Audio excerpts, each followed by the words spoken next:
کیا احمدی اللہ کی عبادت نہیں کرتے یا نہیں کر سکتے؟ اور اسلام غیر مسلموں کے بارے میں کیا کہتا ہے؟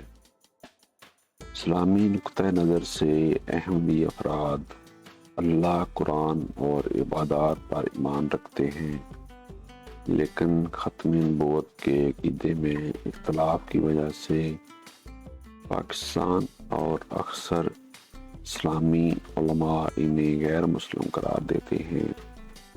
اسلام واضح طور پر کہتا ہے اللہ سب کا رب ہے اور کوئی بھی انسان اللہ کو پکار سکتا ہے۔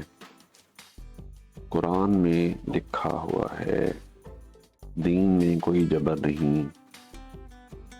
پاکستان میں قانون کے مطابق احمدی خود کو مسلمان نہیں کہہ سکتے اور اسلامی علامات عوامی طور پر استعمال کرنے پر پابندی ہے۔